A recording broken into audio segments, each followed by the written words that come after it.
Well, it's week 7 of the LCS with coverage brought to you by Alienware. I'm joined right now by CLG's general manager, Tafo, to talk about some of the changes CLG's been making recently. Fresh off of their exciting victory, Pobelter kicking in the door and taking TL to jail.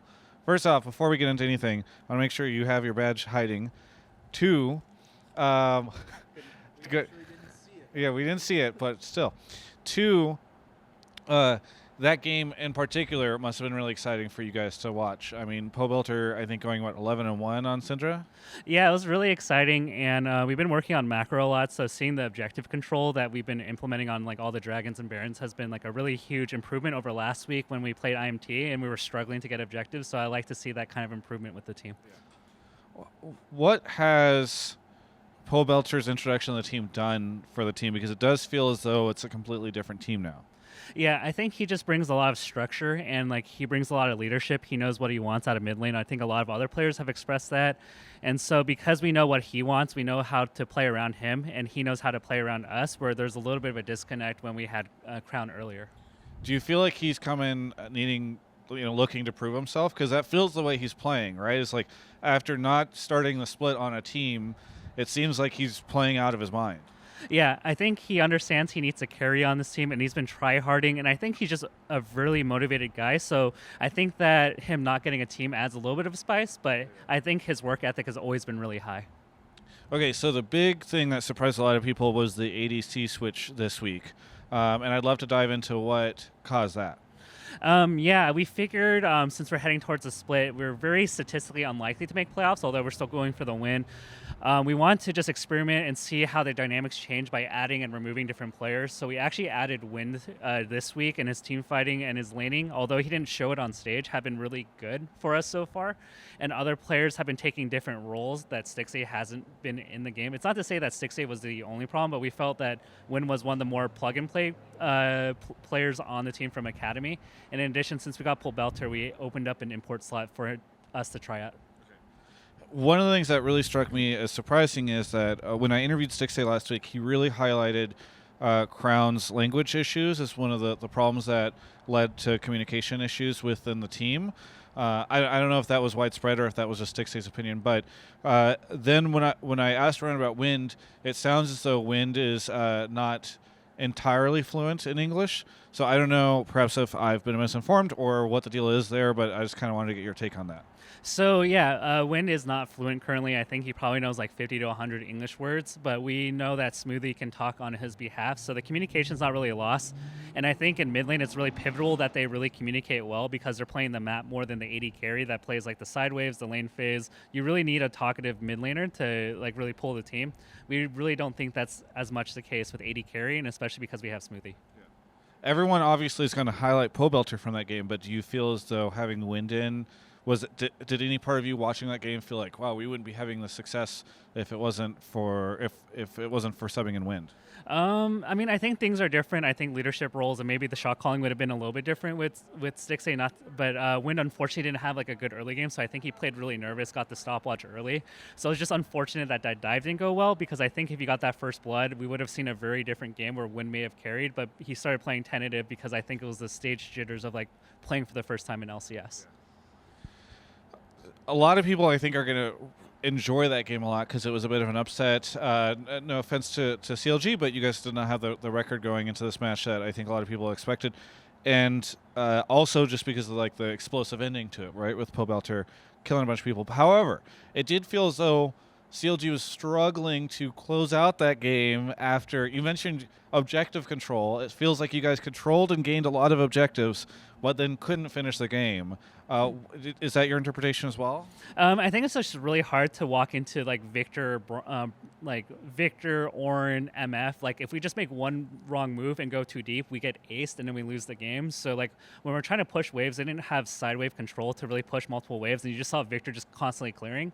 And we can't really dive into them because if we just misstep, Victor and MF will just kill us instantly. So we had to take it slow.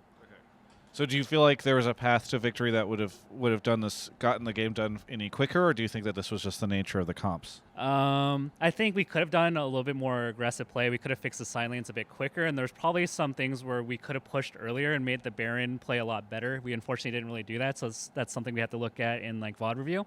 So definitely we could have closed and finished it a lot quicker, but hopefully next time we improve on those things. All right, so I want to take a step back and look at CLG's season so far over the split. Obviously, really disappointing start. I think I read some statistics somewhere where the first half of the split for CLG was one of the worst for teams in LCS history. I'm kind of curious. It does feel like the team is starting to turn around. You guys have made these changes. Why? What caused you to not make the changes earlier? I mean, it's spring split, so we felt like there was time to experiment. And, there's things that you always put into two buckets, like things that you can potentially change with good coaching and structure, and things that you just feel like it's going to be really hard to. And so for Pobelter, like just him being so readily available was just like the natural. It was like the natural point in the season where we're like, okay, like maybe this crown isn't going to work out for us. Hopefully he gets on another team and it works out for him. And we just said like we need to make a change, and Pobelter was the right fit. Everybody agreed to it. And now that we're at the end of the split, we're kind of just like looking at the summer split and saying like, well, we have a lot of questions on players on both our rosters. Let's figure out those answers right now so that we're really well prepared for summer. Should fans expect to see more swapping between Academy and the main team right now?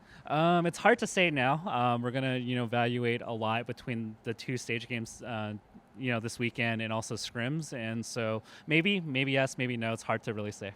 And you mentioned that it's statistically unlikely you guys make it into playoffs. You guys only have a couple, I think like 5 games left now before playoffs hit. So is this really about just experimenting and making sure that you guys are set up for summer in the best way possible? Yes and no. I mean, if we make the Cinderella run to like 8-10, like that would be the dream. Like maybe we pull like a miracle run and just win, and Pobelter is hailed like the split MVP. Yeah. So we're still working towards that. I mean, we're still not out of the picture, so we're trying to win every game. We're not like trying to lose. So yeah, I mean, it's a mix of both. Yeah, I mean, the only reason I ask is because I know you guys are trying to win. You can obviously optimize for the wins, or you can optimize for the learnings, right, going into summer, and that's kind of what I'm trying to get at is are you optimizing for one over the other? I mean, we didn't go in blind with this decision. We actually tested Win this week, and he did really well. And so we're like, okay, we're going to put you on stage. We think he's going to be able to. We didn't know if he was going to perform better than 6A, but it was like worth at least like what we perceived to be at least like a side grade maybe. And we had the data to say like, hey, like it's worth a shot to see him on stage. Any final thoughts? I mean, I just want to kind of circle back to the Pobelter thing because I feel as though there's so much conversation about NA mids, Demonte Pobelter not starting this split. Any kind of takeaways on the state of NA mids, especially since it seems as though Pobelter was able to come in so triumphant? Yeah, I think there's like some potential. Like, I mean, maybe Demonte like gets picked up on another team in the summer. Maybe a team like wants to re-roll at that point. So yeah, there's some potential, and like Pobelter's just so well experienced. He's won 2 championships, so like we were kind of surprised that he didn't get picked up by another team. By then, we already had crowns, so the decision for us was already made at CLG. But we were surprised that he was passed on by every other team. Anything you want to say to any of the CLG fans out there? Thanks for being so patient. I know it's been a really rough split. Hopefully, you guys see better play from us and that we continue to improve for the summer. We really want to make it to Worlds this year. Thank you so much for the interview.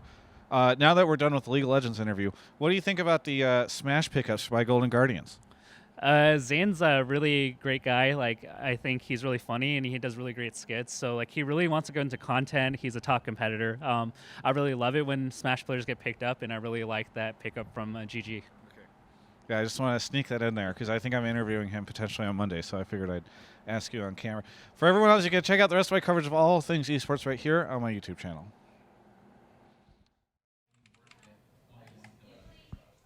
Oh, hello there. I didn't realize you were watching me here in the LCS arcade powered by Alienware because I was on this Alienware computer looking at this Alienware monitor with Alienware peripherals like this Alienware headset.